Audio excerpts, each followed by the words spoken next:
Hey, what's up guys? Matt here from Laidlaw's Harley-Davidson, LA area's oldest, largest, and finest Harley-Davidson dealership. So I wanted to go over 5 small, subtle changes they made in the touring bikes this year. A couple things that you may not notice until you actually buy a bike, and then you may think that maybe the dealer missed something or didn't give you something that came with the bike, but really it didn't, because Harley-Davidson cut a few things and kind of made a couple tweaks on the touring bikes this year. So 5 things that you should be made aware of if you plan on buying a bike in the 2020 model year.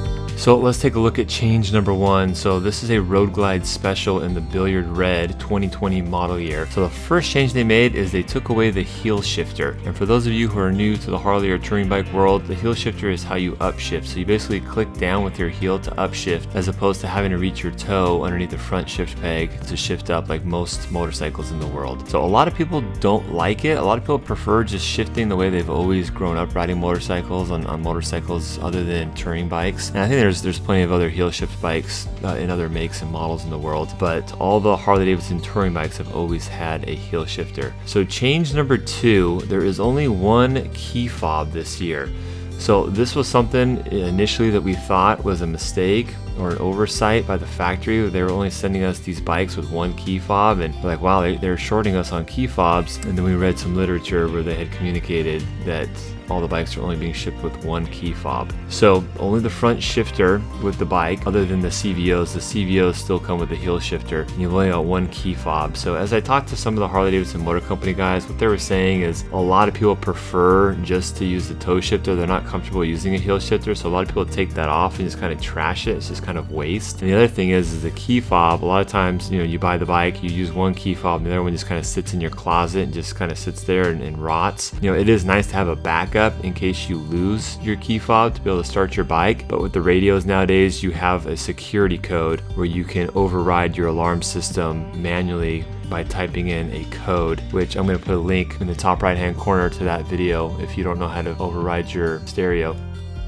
So the third change is the fairing. So the Road Glide fairing, you've got a combination of both gloss inner fairing and dull inner fairing pieces. So you can see on the speedometer and the RPM gauge there, on the side of it and the front facing, like the trim around the gauges, it's gloss black, but on like the actual housing behind that, it's like the dull fairing. And also on the top vent piece right here, it's also the dull fairing as opposed to the black. You still got the vent on top, but the other change to the fairing on the Road Glide is you no longer have the button that can open and close the side vents here. So the side vents no longer have a button that you can open and close.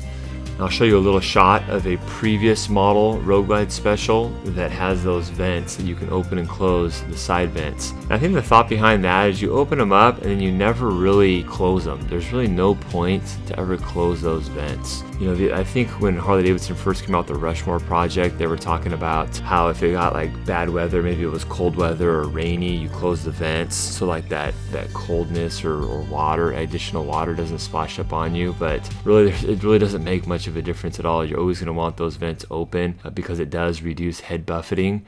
And that is a major change when the vent is open as opposed to closed. Is when it's closed, you do get more of that uneven head buffeting and uneven wind. Me personally, I live and die by the heel shifter. I love it. I've been riding touring bikes for a long time now, and it's kind of just become part of my muscle memory. When I'm upshifting, I'll go and click down with my heel, especially when you're riding a bike with a big long floorboard like these touring bikes have. It's just a lot easier to click down with your heel to upshift as opposed to reaching your toe underneath the front shifter and trying to upshift, especially if you have like a big bulky boot on or something like that. It's just way easier to use the heel shifter. I understand though, there's a lot of people that come in and don't like the heel shifter. Maybe they think that it gets in the way.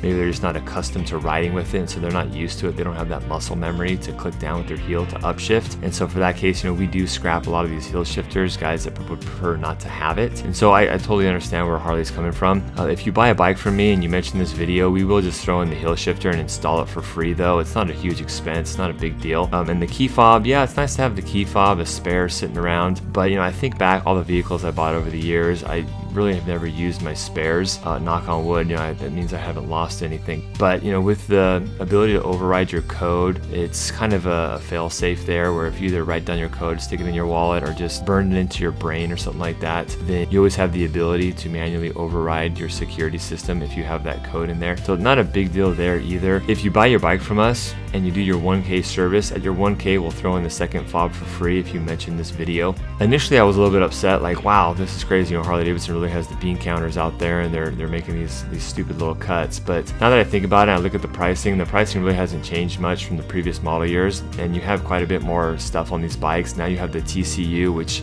enables you to use the HD Connect, which is basically the cellular connectivity that allows you to check the vitals on your bike and get the real-time alerts on your cell phone.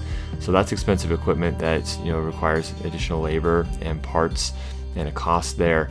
And all the bikes come standard with ABS now as well, so all your Road Glide and Street Glide standards and Road King standards that you had to pay an additional $795 in years past to get, you now get that equipment standard. And yeah, ABS, there's a real cost there as well. So Harley is adding stuff without really increasing the price. So from a strategic standpoint, yeah, I think it's okay to cut some of these items that many people might not need or use, to bring in items that you're going to be using that are a lot more important. So yeah, initially I was kind of pissed off, but now I'm looking at some of these things and I'm like, okay, well, that's not a really big deal considering the additional stuff that is on these bikes now. Change number 4 has to do with the Batwing fairing. So this is a Street Glide special. If you look at the vent there is no button anymore. So the vent always remains open. There's no more of that little trap door that you can open and close. And this is kind of similar to what they did with the Road Glide fairing. However, the Road Glide fairing on the top still has the button where you can close and open the vent, just it doesn't have the side vents. But since there's only one vent on the Batwing fairing bikes, that vent is completely gone. So this is a 2019 model. You can tell by the Talon wheel there. Here you've got the heel shifter toe shift combo, and here you've got a button. So yeah, last year and all the predecessors before this, you had the fairing button option where you could open and close it. Again, my personal opinion, you don't really ever need to close it. I've owned 2 of these Street Glides that have this new vented fairing that came out in the 2014 model year with the Project Rushmore, and I've never closed my vent. So we did see when the Electric Glide Standard came out mid-model year launch of the 2019 model year, that was one of the things that the Electric Glide Standard didn't have, was that little button where you can open and close the vent. So they basically took that part and put it on all the other Batwing fairing bikes. So that includes like your Street Glide Standard, your Special, and your Ultra Limited as well. The 5th and final change has to do with the Ultra Limited. This is a 2019 model year Ultra Limited here, and it's got the chrome finishes on it. Just brand new this year in the 2020 model year, you can get the Ultra Limited in both the blacked out or the chrome trim. I'm a huge fan of the blacked out trim. So the change is the bags here. So you get a wired headset with the bike. That hasn't changed at all. But these bags right here, you got 3 bags, one for the tour pack and one for each of the saddle bags. They're like a bag liner that you can put stuff in and just pull it right out to go into your hotel room or whatever. Kind of a cool little feature here. You no longer get these 3 bags with your Ultra Limited. I think they came in the Road Glide Ultra last year as well. If anybody who bought one of those bikes last year, tell me if you got those bags. I can't remember, but I'm pretty sure in the Road Glide Ultra you also got these 3 bags. But this year, and the Road Glide Ultra turned into the Road Glide Limited this year, you don't get the bags, and you don't get the bags in the Ultra Limited as well. So here are some 2020 model year Ultra Limiteds. These both have the black trim on them. You pay about $1,900 extra for the black trim. This first color is the River Rock and Vivid Black two-tone, and they've also got new wheels called Slicer 2 wheels. I'm a big fan of the wheel actually. It's an 18-inch wheel, which is 1 inch bigger than previous model year. It was a 17, and the previous model year wheel was called an Impeller, I believe. But yeah, these Slicer 2 wheels look pretty sharp.